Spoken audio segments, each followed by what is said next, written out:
کیا آپ نے کبھی سوچا ہے کہ جس ہستی حضرت محمد صلی اللہ علیہ وسلم نے پوری انسانیت کو ہدایت دی، ان کا اپنا بچپن کیسا تھا؟ کیا وہ بچپن خوشیوں سے بھرا ہوا تھا؟ کیا ان کے گرد محبت کرنے والوں کا ہجوم تھا؟ یا پھر وہ بچپن آزمائشوں کی ایک لمبی داستان تھا؟ آج ہم اس یتیم بچے کا ذکر کریں گے جس کے سر پر باپ کا سایہ نہ تھا، جس نے ماں کی جدائی بھی برداشت کی، لیکن پھر بھی صبر، سچائی اور عظمت کی مثال بن گیا۔ رسول اللہ صلی اللہ علیہ وسلم ابھی دنیا میں تشریف بھی نہیں لائے تھے کہ آپ کے والد حضرت عبداللہ کا انتقال ہو گیا۔ حضرت عبداللہ تجارت کے سفر پر گئے اور مدینہ میں بیمار ہو کر وفات پا گئے۔ سوچئے، ایک ماں جس کے شوہر کا انتقال ہو چکا ہو اور وہ امید سے بھی ہو۔ حضرت آمنہ نے صبر کیا۔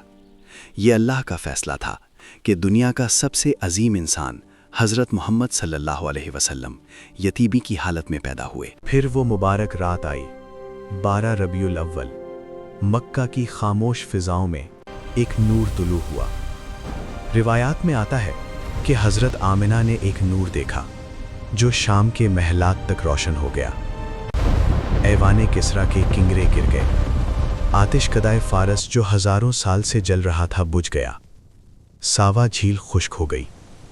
یہ سب نشانیاں تھیں کہ ایک عظیم ہستی صلی اللہ علیہ وسلم دنیا میں تشریف لا چکی ہیں۔ عرب میں دستور تھا کہ بچے دیہات میں پرورش پاتے تھے۔ حضرت حلیمہ سعدیہ رضی اللہ تعالی عنہ جب مکہ آئیں تو ہر امیر گھرانے نے اپنا بچہ کسی اور کو دے دیا۔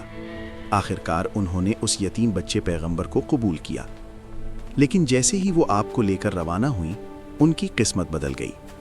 جو اونٹنی دودھ نہیں دیتی تھی وہ بھرپور دودھ دینے لگی، جو زمین خشک تھی وہ سرسبز ہونے لگی۔ حضرت حلیمہ کہتی تھیں، ہم نے اس بچے سے بڑھ کر بابرکت کوئی نہ دیکھا۔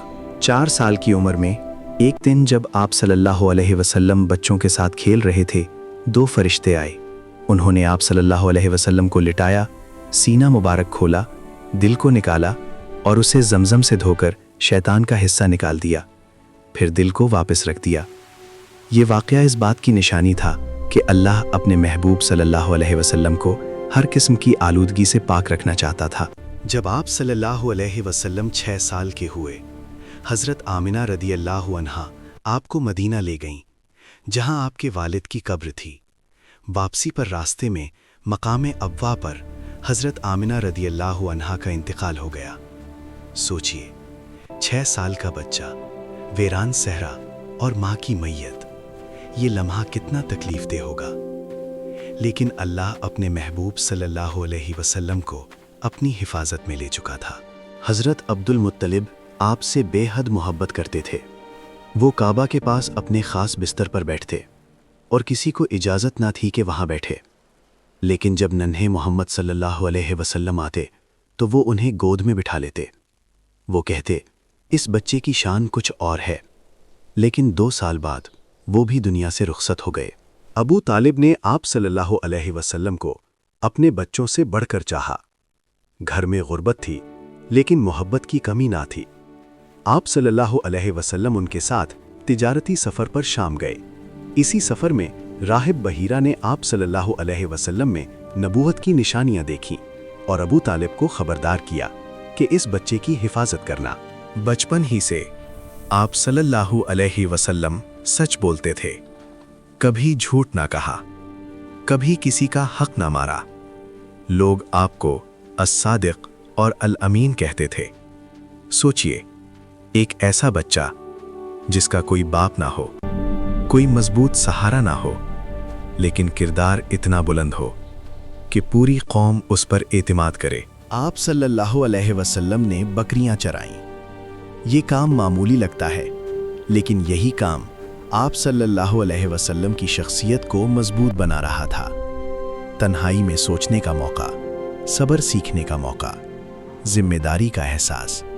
اللہ اپنے محبوب صلی اللہ علیہ وسلم کو خاموشی سے تیار کر رہا تھا۔ سوچئے، ایک یتیم بچہ جس نے بار بار اپنوں کو کھویا لیکن شکایت نہ کی، جس نے غربت دیکھی لیکن سچائی نہ چھوڑی، جس نے تنہائی دیکھی لیکن اللہ پر بھروسہ نہ چھوڑا، اور پھر وہی بچہ پوری دنیا کے لیے رحمت بن گیا۔ اگر آپ بھی زندگی میں مشکل سے گزر رہے ہیں تو یاد رکھیں، اللہ جسے بلند مقام دینا چاہتا ہے پہلے اسے آزماتا ہے۔